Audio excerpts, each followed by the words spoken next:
Shalom semuanya dimanapun berada, semoga kita semua di dalam keadaan sehat. Pada hari ini saya akan membagikan renungan bagi setiap kita dengan tema bagaimana kita menyadari rancangan Tuhan adalah rancangan yang terbaik dalam kehidupan kita sebagai anak-anak Tuhan. Setiap kita pasti punya planning, rencana untuk masa depan kita. Mungkin itu masalah pekerjaan, masalah keluarga, masalah hobi, masalah cita-cita, dan lain sebagainya. Dan kita punya cara-cara untuk meraih impian-impian kita itu. Tapi seringkali hasil yang kita dapatkan adalah kegagalan. Ya, kita mungkin merasa kecewa, marah, dan lain sebagainya. Atau mungkin kita merasa putus asa. Karena kenapa? Kita sudah berusaha, kita sudah berjuang, kita sudah merencanakan dengan baik, tetapi hasilnya tidak memuaskan. Hasilnya tidak sesuai dengan apa yang kita harapkan. Namun pada saat ini seorang tokoh Alkitab mengingatkan kita sebagai anak-anak Tuhan, yaitu Yeremia. Sekalipun rencana-rencana kita gagal, tetapi percayalah bahwa rancangan Tuhan tidak pernah gagal di dalam kehidupanmu.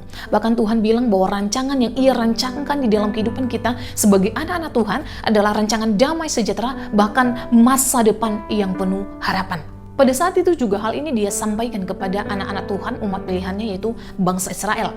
Teman-teman tahu kondisi pada waktu itu bangsa Israel, mereka betul-betul berada di masa tergelap di dalam hidup mereka. Mereka berada di dalam hukuman, mereka berada di dalam masa pembuangan. Otomatis yang dirasakan bahwa pasti putus asa, berjuang, mungkin mereka juga merasa bahwa sepertinya tidak ada masa depan di dalam kehidupan mereka. Tetapi perlu disadari bahwa pada waktu itu tetap Tuhan turut bekerja. Tuhan tetap ada di tengah-tengah mereka, mungkin sekalipun mereka tidak menyadari akan hal itu, tetapi Tuhan turut bekerja merancangkan yang terbaik bagi umat pilihannya sendiri. Sampai pada akhirnya kita disadari bahwa sekalipun kita betul-betul merasa sedih, kecewa, gagal, ingatlah dan sadari apakah rancangan-rancangan yang kita buat selama ini hanya karena keinginan duniawi kita, keinginan daging kita tidak pernah mempertanyakan apakah itu sesuai dengan kehendak Tuhan atau tidak. Sudahkah kita menyerahkan sepenuhnya ke dalam tangan Tuhan? Sudahkah kita mendoakan apa yang menjadi keinginan-keinginan, harapan-harapan kita di dalam Tuhan? Jadi mari teman-teman, setiap apa yang teman-teman ingin wujudkan di masa depan, jangan lupa untuk melibatkan Tuhan, serahkan sepenuhnya di dalam tangan Tuhan, dan doakan supaya apa yang engkau kerjakan, apa yang engkau dambakan itu bisa selaras dengan kehendak Tuhan. Kegagalan demi kegagalan yang engkau raih jangan pernah membuatmu engkau jauh daripada Tuhan, jangan pernah membuatmu putus asa, jangan pernah membuatmu sampai lupa bahwa Tuhan turut bekerja memberikan yang terbaik bagi setiap kita. Jangan pernah engkau lupa bahwa rancangan Tuhan adalah jauh lebih baik daripada rancangan-rancangan kita sebagai manusia. Mari pertama belajar percaya sekalipun kita belum melihat hasilnya.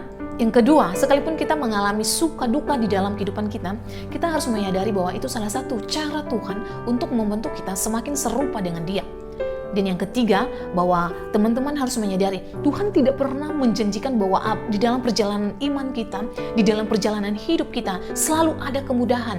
Tetapi Tuhan berjanji bahwa Dia akan memberikan damai sejahtera dan Dia juga akan menyertai setiap kita, bahkan Dia akan memberikan masa depan yang penuh harapan di dalam anak-anak Tuhan. Mari pertanyakan diri sendiri.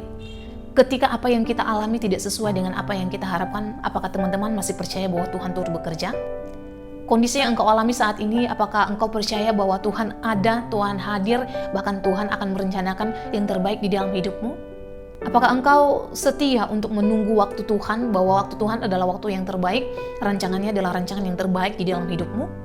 Mari belajar untuk terus percaya, untuk terus taat pada proses Tuhan, untuk terus menyadari bahwa segala sesuatu tidak dalam kemudahan, tetapi tetap di dalam penyertaan Tuhan.